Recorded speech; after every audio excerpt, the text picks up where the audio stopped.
We're always talking on this podcast about going through your fabric stash and clearing out what you know you're not going to use. There are a ton of established online platforms through which to then sell or give away your unwanted materials, but they all have their drawbacks. Destasher is a new UK-based platform that was launched a couple of months ago that is specifically for makers wanting to buy, sell, give away or claim sewing and yarn craft supplies within the maker community. In this episode, its creator Caroline tells me what makes Destasher such a great option for those of us who are trying to make more sustainably and affordably. So stick around a few minutes and you'll hear if it's for you or not. Welcome to Check Your Thread, the podcast that will help you sew more sustainably. My name's Zoe and I'm obsessed with sewing.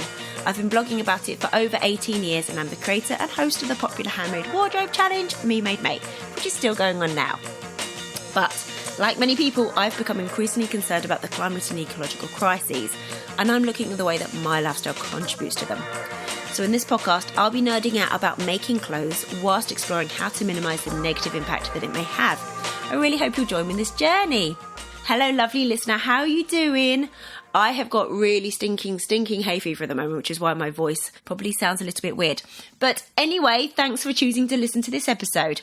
It is a natural follow-on from last week's episode, which was about sewing when you're skint. And I've had some great feedback about that episode, including a couple of bits I'd like to share with you. The first was a comment left on the Check Your Thread website from listener Barb. Barb writes, "Hello Zoe, I just started to listen to this episode and already feel like I need to leave a comment. When I was a young parent, paying childcare, school fees, saving for the future, etc., our budget was tight. I tried to look at it like a puzzle or game, how to have fun and have essentials without extending past my paycheck. It also helped to have blinders to neighbours and friends who seemed to have all the new, fancy, expensive stuff. I'm now retired and have a comfortable amount of disposable income. I no longer feel the need to buy things and continue to operate far below my income. Now I refrain from purchasing new items to help Mother Earth and to enjoy my home with less clutter. It was not always fun to skimp and save, but in the end it worked out very well for me." Thank you for that, Barb. The next bit of feedback is also a sustainability win from our lovely regular guest host, Kat Canfield. Hi Zoe, it's Kat calling from Victoria, Canada. I just thought I'd call in because I had a couple of really fun sustainability wins recently, all inspired by Portia Laurie's book, Refashion Wardrobe, Sew Your Own Stylish Sustainable Clothes. The first thing was to take a sweatshirt that I'd made a while back out of French terry that I'd never really loved, because it was sort of droopy. It wasn't the right drape. And I turned it into a 3/4 length shirt by cutting off the bands, shortening the sleeves. It was a really simple hack, and I love the new shirt so much. The second thing I did was a project out of her book, which is to create a dress out of 3 used t-shirts. So in my case, I got 2 t-shirts from my husband, and I kind of cheated a little bit. I didn't use a third t-shirt. The third shirt ended up being a piece of hemp jersey from my stash. But basically what you do is the one t-shirt becomes the top, the bodice of the dress, and the other 2 you kind of turn into this giant tube, which you gather into the bottom of the first t-shirt. Anyway, I love the way my dress turned out. The t-shirt I used on top has this kind of funky design made by a graffiti artist in Toronto. And then for the bottom, it's a solid turquoise hemp jersey with a black and gray stripe jersey from another t-shirt. Anyway, I love both these garments so much. And I am making another t-shirt dress using the same method that I just described, except for instead of using a t-shirt on the top, I am patching together a load of my jersey scraps, which I will turn into a t-shirt, and then I will take 2 existing t-shirts that are worn out to make the skirt.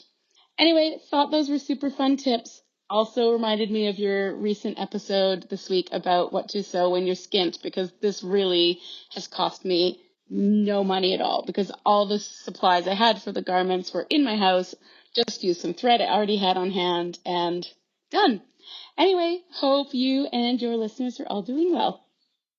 Thank you for that, Kat. So my own sustainability win from the past 7 days came in the form of volunteering at the Brighton Repair Cafe at the weekend.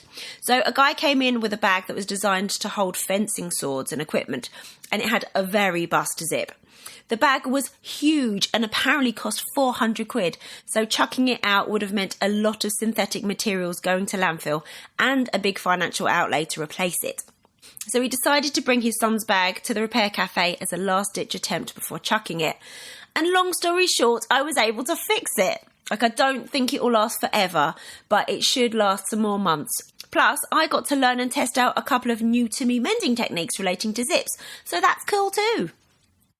Speaking of the last 7 days, huge thanks to Heidi, Simone and Julia for all signing up to support the podcast via Patreon in the last week. Thanks so much to you three and to all the current and previous patrons for helping me put Check Your Thread out there into the world. If you like what I'm doing with this podcast and want to help shore up its future, please head to patreon.com/checkyourthread to sign up for any amount that makes sense to you. Plus, I'll be scheduling some Sew Together sessions for May very soon that patrons are very welcome to attend via Zoom, so keep an eye out for those. So let's get into this week's episode. As I say, it's a very natural follow-on from last week's, in which I talked about the methods for both making money from sewing materials you no longer want and for acquiring new-to-you resources for less than if you bought them brand new.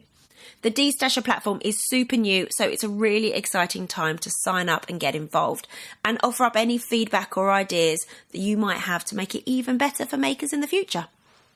Since recording the episode, I have signed up to Destasher and listed my first piece of fabric on there. Therefore, I can report that it is very quick and easy to use. And I appreciated the options to respond to the prompts to create a bit of a bio on there. And I also really appreciated the ability to add more details to the product listing than you generally get on other platforms like Vinted. It just made me feel more confident that the fabric would get into the hands of someone who knew what they were buying and would know what to do with it, you know. Anyway, as you'll hear in the conversation, Carolyn is a delight, and after we spoke, she sent me a list of awesome makers who inspire her, and I've linked them in the show notes if you'd like to go there and have a look. You can find that on the website checkyourthread.com, and also you may be able to find that list of links in the podcast app on your phone right now if you use certain podcast apps. I don't know which ones. Anyway. So until next week, when I finally cover a topic I've been a bit nervous to cover before, which is sashiko. Take care of yourself and your loved ones and those in the wider world that need our help. If you're in the UK, have a nose through the listings on the Destasher website and consider signing up. And enjoy. So tell me about this jacket. So where did you get the fabric? So I got the fabric online, and I've just been really into blankets, like old blankets with a bit of personality. So I think this is from the 70s. Doesn't look very recent. It's got a lot of personality. It definitely does. It's got a lot of personality. I didn't have enough fabric to actually cut the pockets. Right. So any features are not going to be very existent. I might do the little kind of tiny little pocket things openings on the side. But yeah, so we'll see how it goes. I love that. Like it's just been like the nicest week for weather. Like I'm going to make a jacket. But now you see like how much time it takes. Like I've been working on this for quite a while, and then I got interrupted, and then I was doing other things, and now so it's been on the mannequin for quite a bit. I know, but it's looking glorious. Oh, thank you very much. So she's right there looking at us. There she is. I was just about to cut out, like a corduroy pinafore. I'm like, why am I doing that? Why? Exactly. Why? Because when I started the toile a month ago when the weather was crap. So well, there you go. And these things take time. But I think it's kind of, like it's like the dead of winter, and then on the runways it's all like the summer stuff that they're showing. I think it's the same thing with what we do. I think definitely. The run up right now we should be doing winter things. Well, we are clearly, which we are. So we're right on schedule. Thank you for joining me today and giving me some of your sunny morning. So, can we crack on with you telling us who you are, where you are in your sunny room, and what fills your days? Oh boy, my name is Carolyn. I'm a Canadian. living in London. I moved here about 15 years ago, and I thought I was coming here for a year just to do a master's degree. And I met my husband, and I've had the joy of calling it home. Oh, really? So you're planning on going? You're like, oh no, I'm staying now. Oh no, this guy. This guy's ruined all my plans. It's ruined everything. And he's Romanian, actually, so he was planning to go back. Oh, so you ruined his plans. We ruined each other's life paths. And you created a new one in London. Lovely. We did, and we absolutely love it here, and we're very at home, and we've got an amazing community and all that. So yeah, so what do I do with my days? There's various strands. I'm working on Destasher. Yes. I have a job that pays money. Oh. But I love my job, good. so it's all good. Okay. And what do? I have an 8-year-old boy who takes up the time that he takes up, and he's a joy, and he's adorable, and he's very funny. And I love to sew, so I do that whenever I have a minute. When there's 2 seconds to rub together, yeah, I get it. Exactly. So that's it. Yeah, amazing. So what do you do out of interest? What do you do for your day job? I'm a documentary producer director. Oh, you're fancy. Well, no, that's the thing. People say they're just like, it's not glamorous at all. Like I'm crawling in the dirt with the China. That's cool. Like, no, that's super cool. Yeah. What documentaries are you working on, or have you worked on? Oh, I freelance, so I've been working on a lot of stuff. I've done a lot of kids documentaries for CBBC, and now I'm slowly preparing some filming this summer for a science documentary about cat cognition. Whoa! You don't have to please don't keep this. Oh, I can. Okay, I will take it out if you want me to. But I think that's fascinating. Okay. Oh, okay. It's just it's off topic, but no, yeah, I it's love it. I love a baby digress. That's fine. A baby digress. I'll rein this in at some point. Okay, good. Yeah, so I'm going to be filming cats over the month of June. Jealous. Hashtag dream job. Well, hashtag cats don't really do what you need them to. I was on a recce yesterday with a scientist, and it's like the cats just saw me and they ran the other way. It's like, how is it going to work with a camera? Like, this is not going to work. The phrase herding cats is a phrase for a reason, isn't it? Yes, exactly. So yeah, so I'm going to have my work cut out. But fun. So right now I'm sewing, Destasher, cats. So how much of your day or your week does Destasher take currently?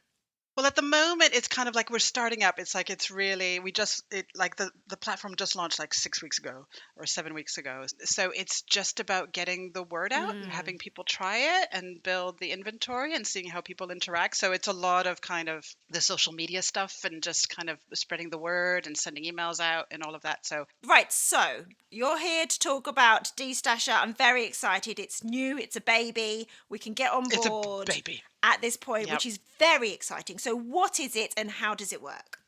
Okay, so Destasher, it's a brand new baby online community. Congratulations. It's thank you. It's an online community. You can think of it as kind of a secondhand marketplace, but with a bit more of a community feel. It's dedicated to sewing and yarn crafting materials and supplies. So the whole platform and its search tools and its listing fields are all customed for these type of making things. The idea for it came from my own frustrations when I was searching for pre-loved materials. I went through a phase. It kind of clicked for me at one point about 3-4 years ago, probably during lockdown, maybe back then, of just this kind of need and this desire and this curiosity for getting secondhand materials, passing things around from people, and avoiding things going to landfill. And making crafting more sustainable. And I just found that sourcing these kinds of materials was so time consuming. And then it's about wanting to shift your own leftover materials, but not knowing who or how or where they could go. So Destasher is there to help, hopefully. So how does it work? So basically, you can list items in your stash if you're doing a clear out and things that you want to get rid of. So you have an option to either sell, or if you want to just give it away, you can just give it away. It's kind of like your typical kind of online marketplace, a little bit like Vinted. You sign up, you create a little account, you're asked these little questions about what you like to make and what kind of maker you are and all of that stuff. And then you just post and yeah, the listings are very much tailored to, a lot of them are optional. So if you're in a hurry, you don't have to kind of fill them all out, but they're tailored to these kinds of materials. So if it's fabric, for example, there'll be kind of categories in terms of length, there'll be categories in terms of weight, all sorts of like little prompts that if you're on another usual marketplace, you don't kind of have those information, those pieces of information. So yeah, and then you just put a few photos. You can do bundles as well, up to you, and you let it go basically and see how it goes. So, why might a crafter use Destasher? Like, isn't it better just to hide all your fabric that you've bought over the years around your house? Isn't that the one? But to keep everything at home, to put it, I think that if you want to keep and cherish and love your fabric and your yarn and all of that, that's wonderful. I think everyone is different when it comes to their relationship with their materials. For me personally, this is a small house and I'm not alone. I don't have the space, and I'm not a professional, you know what I mean? Like, I would love my studio with all of my space, but I don't have that right now. Where's our studio? Where's my studio? In lieu of a studio, why might a crafter choose Destasher? Well, I think and this is a real personal thing, and I think that's why the idea for it came about. And I feel a real big need to control the quantity of my stash. Is I don't do well with excess things around me. Right. I can become very quickly overwhelmed and feel quite blocked in my workspace or my creative space if there's too much stuff. I think that's just my brain, but I think it's just symptomatic of just, having lots, being creative and working with materials that's fantastic, and feeling overwhelmed and submerged by leftovers, as we naturally are, because we always buy a bit too much yarn, a bit too much fabric, a bit too much of this pattern that we never use, and all of that stuff. And it does. Yeah, or you've changed your mind after a while, your taste has changed. Exactly, and that's normal, right? It goes with us being organic, creative beings, right? So, but it's inevitably, if we're doing this thing as a hobby, as a passion, all that we're inevitably going to build a stash. And sometimes for me, that stash became too much.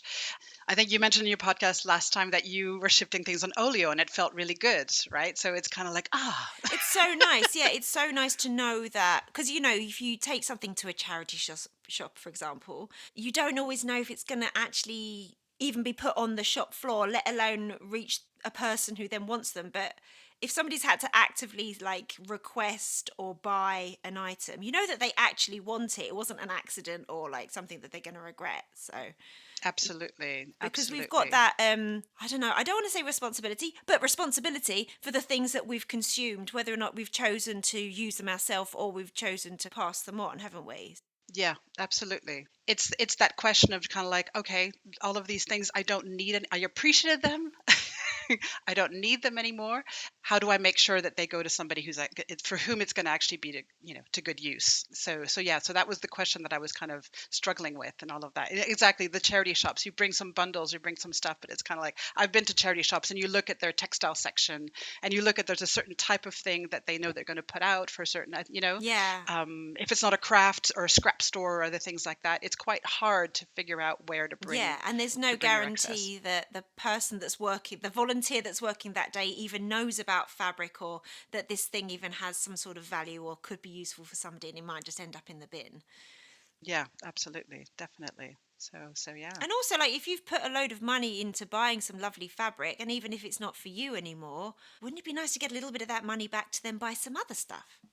Exactly. And I think that was something I was grappling with at the beginning. I think a lot of people, these fabrics are expensive. And when you end up not using it, it ends up, it's a big pile of money. And there's one destasher, we'll call her a destasher. She's put beautiful fabrics on there that are of a certain price, but they're like, these were 25 quid a meter. And she's like, I'm looking for it to fund my next XYZ. And it's kind of like, Fair yeah, enough. you go. Yeah. And then for other people, there is a lot of value in just getting rid of it. It's been really interesting seeing how the site has been building. There's people who are selling, and there's a lot of people who are just like, please take this.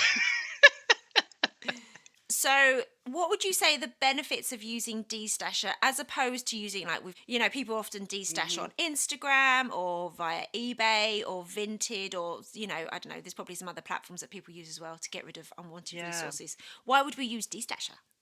Yeah, good question.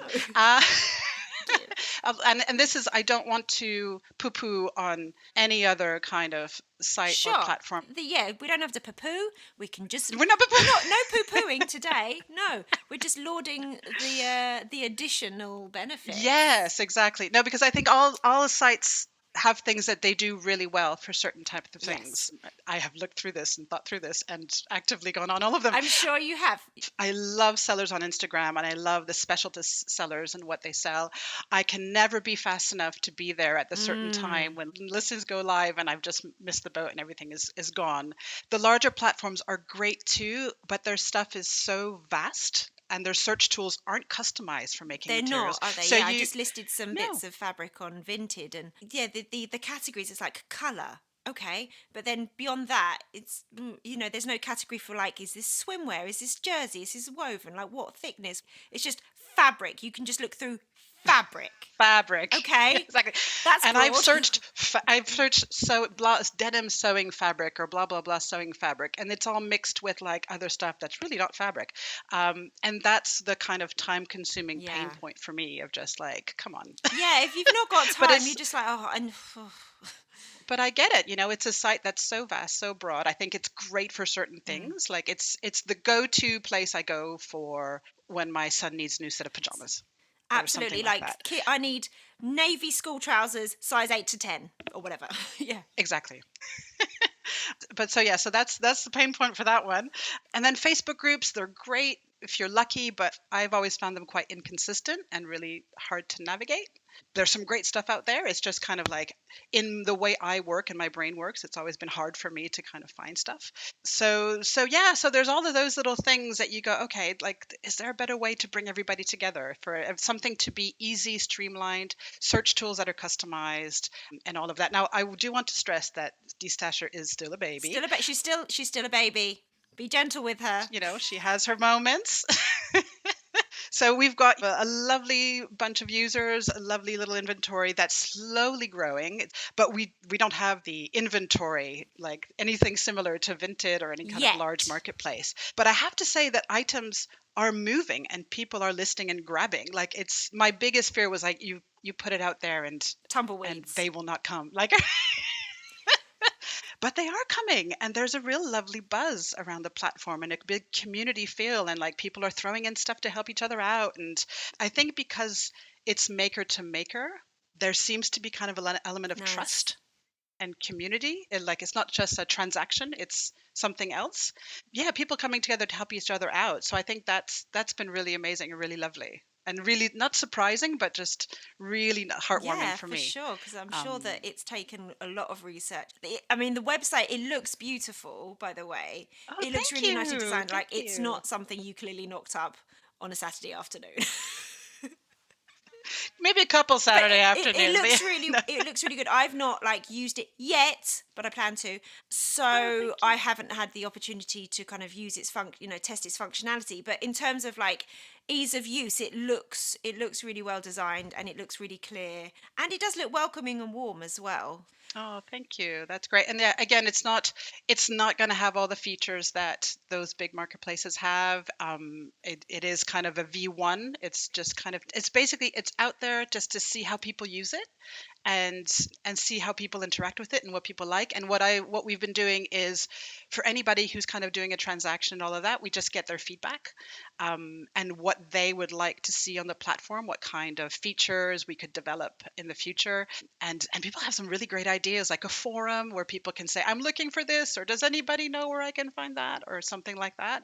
And somebody said, a calendar where people can put like local swaps that are happening around the country. So yeah, lots of really lovely ideas that are kind of shaping this, okay, what will V2 be eventually? It's really a journey. So people need to get in now, test in, get some ideas, pass that on, and then help you shape it into something that the sewing and crafting community, can really enjoy. Yeah, it's so just something that people need. It's like finding, okay, what's the gap? Like, I've just expressed, the gaps for me, like the pain points for me. It's like, what are the pain points for you? What would you need to make your journey into crafting and making more affordably, sustainably? Like, how can we all come together in a way that's better for you? So yeah, I love getting feedback from people, even constructive criticism is very helpful. Exactly. Okay, so you convinced me. So you've talked about how to list fabrics. So talk me through then, how a transaction would go. Transactions are at the moment similar to your typical marketplace. So buyers and takers, sellers, all of that, they'll have registered. And so, yeah, if you want to purchase an item, it's just like eBay. You just click and you say buy. You'll have backtracking to the person listing. They have a choice to either say, oh, this is something that I'd be happy for people to pick up, or that I'm happy to shift, or both. So when the buyer or somebody browsing sees a listing, sees an item that they like, ooh, lovely knitting needles, if the person is happy for them to be picked up, there'll be kind of a little approximate map of where this approximately is. So they can choose whether to have it shipped or whether to pick up. So if it's shipped, there'll be a little top up for how much the seller it will cost them to ship, and then and then you just click and you purchase it basically, and the seller has 7 days to send it over basically. So what are the platform fees? Because this is starting out, we really want to have as many people as possible come on the platform. So we don't want commission charges to be off-putting or anything. Your typical marketplace will charge up to 15% commission when you look at all of the fine print and all of that. Destasher only charges 4%, and that's, to be honest, just covering our bank charges. And just a little bit of the running of it. So we're keeping it low to get people on there, to get people interacting, and to see where it takes us. We'll always be super transparent with when it comes to any kind of commission or fee or all of that. So yeah, so that's the point at the moment, is we're staying low and just covering costs to be able to build the momentum. Amazing. But I know that like website fees and stuff, they're not cheap. No. Yeah. Gosh, no. I know, just like, ouch. But yeah, check your third website, just like, oh, wait, okay. Ouch, where does that come from? Yeah, no, exactly. In terms of kind of this being a sustainable site in the future, we're going to just trying to find ways to make it something that that can have traction and that can keep going. But yeah, for now, we're just charging that low commission to get people on Right. there. So currently the platform is only for UK residents. Are there plans to expand the geographical area? Like, what are the barriers for doing so? So Brexit, tariffs, the world's on fire, stupid people who... Exactly. Who needs to go buy something from far away? Yeah, at the moment it's UK, and I think that's just because this first version doesn't. You know how if you buy unwanted, for example, you'll have kind of the postage encoded in the platform, so you just click and you're going to be whatever provider is going to be shipping that material, that thing for you. So Destasher doesn't have that quite yet. So basically, it's up to the seller to say, this item I would like to sell for this amount. It's going to cost me this amount postage. And then the buyer will just purchase the item plus will chip in for that postage. It gets really complicated if you have somebody from Canada or from somebody from Argentina wanting to buy something, because the postage is going to get different and all of this stuff. So for now, and I think in efforts of sustainability and of keeping things local and helping each other out, we're keeping it local to UK for the moment. But eventually we'll see how things develop. There's lots of different directions where it could go. And it'd be really nice if there was a version in other countries as well, as there is in the US. Yeah, keeping things kind of within a kind of geographical locality, it does kind of, it keeps shipping costs down, and it keeps the fabric miles. Let's make that a thing. Yes. That's a new term. The fabric miles. Love it. I know, as we've been saying, the platform is still in its infancy, but have you been able to speak to the early users and kind of find out and gauge what their primary reason is for using it so far? So the primary reason, I would say the primary reason has been that feeling of community and that feeling of helping people out. Yeah. So yeah, I just dug out a couple of little comments. I got 3 here. So the concept is great. Thank you so much. That's nice. That's nice feedback. And one person says, trust. It being specifically for a crafting community, I trust what I'm going to get more than from other platforms.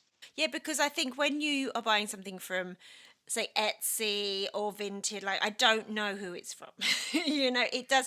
There's that kind of, it's quite anonymous, and it's not necessarily from a maker, and I don't know if they know what they're listing, Yes, exactly. And I think because, to me, because there's a bit more kind of specific information that's asked about the material, I think there's this, That's a really nice thought about the whole trust thing. And then one person said, I occasionally use Facebook groups, but it's impossible to find things if you don't check every day for new listings. I much prefer platforms like Destasher where the items are easily browsable or searchable. I often buy new fabrics using eBay, but I hadn't actually thought of looking for destashed fabrics. I think a dedicated site like yours makes this so much easier. Oh, these are lovely So things. that's a lovely little feedback that we got. Awesome. Yes. So you were saying that it's been around, did you say you launched about 6 or 7 weeks ago currently? Yes, we launched in, was it early March? So yeah, Nice. it's coming up almost 2 So months where now. did the idea come from really then? Because you were telling me about your frustrations, but where did then, The yeah, be like, moment, oh, I know, I'll start a whole website. yes, exactly. I think it was last year. I was, again, my kind of obsession with working as much as possible when possible. Doesn't mean I don't buy new, but as much as possible with, pre-loved materials. There's a lot of topic days and special theme days and costume days at my son's school. So every month or two, I'm having to like, And they give you less than a week's notice. You know, shit, it's book day. and they give you less than a week notice, and I become obsessed. And I'm like, oh, Roman Day. Oh, blah, blah, blah day. Oh, Here we you're one go. of Like, those parents, are you? I do, but it's not a vanity. It's just I love it. I love the challenge, and That's like cute. I love kind of fitting things on him, and he's all That's I adorable. just love it. Anyways, it was one of those, and I had to get. I think it was fur fabric or something like that, and I was looking everywhere, and I couldn't find that certain color and that certain type that I needed, that I wanted in my brain. That was perfect in my brain. I went to charity shops. I couldn't find anything. I went on Vinted. I went on all the platforms, and I was getting really, really frustrated. And yes, as you say, sometimes there's not a lot of times to make these things, and the date was looming. And I just called a friend down the road who is a sewist, and I said, I need this, and she's like, oh, I have that. I was like, Oh my you have goodness. that? And so I went down on my bike, and she gave it to me, and she, no problem or whatnot. And she was honestly saying, you're doing me a favor because I don't need this, and it's been in my stash for ages, and I just want to get rid of it. So please take it all and go. Like, and I was like, oh, I'm doing her a favor. Like, ooh, that's really cool. She really did me a huge favor. So I just went home, and I'm like, there needs to be some kind of website where we all get together and we share our materials and we help each other out.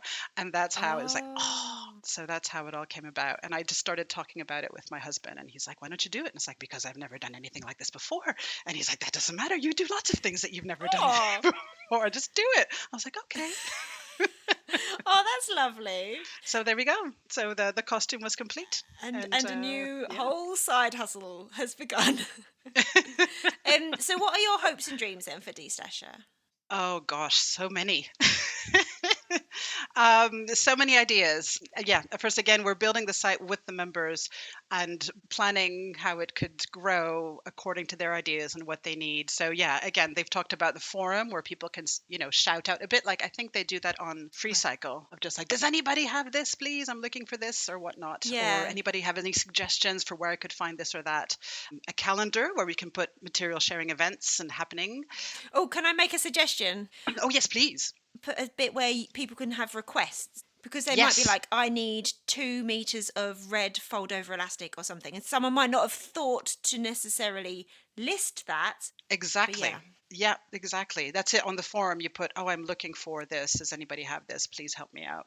Because people won't necessarily think about listing everything in their stash, but it's in their stash and it's waiting. And it's Yeah. like, I need a green 20-inch zip or something. exactly. Absolutely. So, yeah, some kind of call out system would be great. There was also an idea for kind of improving the member profile. So, you not only kind of mention what you love to make, what you love to create, but also you can post photos of your favorite Oh, makes and kind of feature that's your cute. work, so people can just appreciate each other's creativity. And That'd be really nice if people can see what has been made by material, with materials that they exhaust on the website. absolutely, yeah, that would be really, really. I started getting a couple of those images of like, look, I got this on Destash and I Oh, made yeah, this you and need a that. So I posted a gallery. few of those. Yeah, it's really lovely. So yeah, a little bit more of that. Um, Maybe this could be a site for designers, costume designers, small creative businesses to show off what they do and promote themselves, but also, list their Oh, yeah. leftovers to pass them on. We're looking at getting schools involved. I have a school teacher down the road who's just like, this is an amazing idea. Schools, need all these materials, so it'd be great to have kind of a special membership for schools or anything like that. So yeah, there's currently a section on Destasher where you can also look for household Mm, textiles that you want to upcycle. So just developing this a little bit more. So yeah, I think just going with those little kind of improvements and just building and all of that. There's so much that can be done to get people sharing and enabling or helping people to share their materials more. absolutely. I love that you are so community led, though, that you are led by the users, and that's helping shape it. Yeah, well, I think that's the feeling that I'm getting from the site, and as I hope it's going to build, and I hope people use it, and I hope it can be of use and all of that. But I really would like to find ways to keep that community feel Yeah. to it. So clearly, Destasher was your idea, but are you working on this alone? Do you have other people helping? I do. Yes. So it's been a slow kind of process of just kind of like thinking about the idea and kind of sometimes you just kind of put it out into the universe. I don't know if you believe in Absolutely, I that do. kind of Yeah. thing. Okay, good. So I did, and just talking about it and all that. And my husband put me in touch with two amazing people who have become kind of my mentors, advisors. And they work in tech development. One is a UX designer who crochets and who loves the idea. And they've been amazing. And when I've been overwhelmed, I'm just like, how do we start? What do we do? And they're just like, you start small. The site won't have all the bells and whistles of the big platforms for now, and that's okay. This is about growing the community, seeing if it can help people, and building it with makers, listening to their feedback. And they've just been amazing at just kind of helping with testing and helping me with seeing, how things all come together and the user flow and all these things that I had no idea about before. So yeah, they've been absolutely fantastic. Oh, wonderful. So yeah, so we're a small team, and of course a lot of people in the making community who are super supportive and all of that. So I do not feel alone at all. It's been really fun. It's been a Oh, great amazing. journey. So, right, we need to talk about fabric. What's going on with your fabric stash? What does it look like? What kind of relationship do you have with it? Tell me. Okay. So you will see Zoe. To my side here is a lovely wardrobe, very tall. I try to have all that I need fit in there. There's some space over there as well. There's some shelves, but that's another story. Because this is a shared space and I don't have much of it. And there's football games that happen in the dining room right next to me, 2 meters away. There's all this stuff, so I don't have the luxury of spreading too much. So I kind of try to do like a one in, Ah. one out kind of ethos that I don't really usually stick to. But yeah, if I want new things to come in, I need to sew and finish other stuff first. And so yeah, it's kind of like maintaining that side. I've put a lot of things on Destasher, and I've been amazed how they've gone. Some things that I haven't been using anymore. I about once every couple of months I'll like take it all out, fold it up, put it in an order of what I want to make and where we're at and all of this stuff, and then I take stock. And then as I take stuff out and move things around over the next few months, it all becomes a mess again, and I have to do Yeah. that all over again. But it's nice getting it all out and being reminded of what you've got, isn't it? Yeah, and we forget. Definitely. So where do you source your fabric and your crafting supplies? But prior to Destasher, or as well as? Where do I find my stuff? At the moment, it's very difficult to be running an online pre-loved materials platform and not be tempted to grab about a third of the stuff that's on there. Uh, but I have. Sometimes I've seen like a beautiful something be listed, and I'm like, no, I can't. Like, You I should give can't. someone else Come a on, chance somebody first. else. Give somebody exactly. Give the other people a chance. And then like a week goes by or 10 days go by, and then I send a little email and it's like, if it doesn't go in 2 weeks, I will and then eventually I do. So I've done that a couple of times. Other than that, yeah, I'm a stickler for charity shops and things like that. I do go on the large marketplaces if I have a bit of time, but I get quickly frustrated at just the amount of time and the rabbit holes that it Yeah. takes me on and all So of what that are your stuff. weaknesses? Like what kind of fabric is your jam? Well, that's my problem is I do love a good pattern. I do love vintage. I do love 80s styles. I do love kind of really cool materials. So I will tend to buy maybe not in a previous life. I'm doing better, but just fall in love with this vintage fabric or this, kind of really cool pattern or whatever, with no idea of what I'm going to make with it, but just getting it and then agonizing as to what I'm going to make, and then eventually making something I don't necessarily need. And then it's in my wardrobe upstairs and I never wear it. So I think I've just wrote my pledge for me. I was going to say, I think I can think of a challenge that could help you with this. Spoiler alert, we're recording this on the 1st of May, so it's very top of mind. I know, I love it.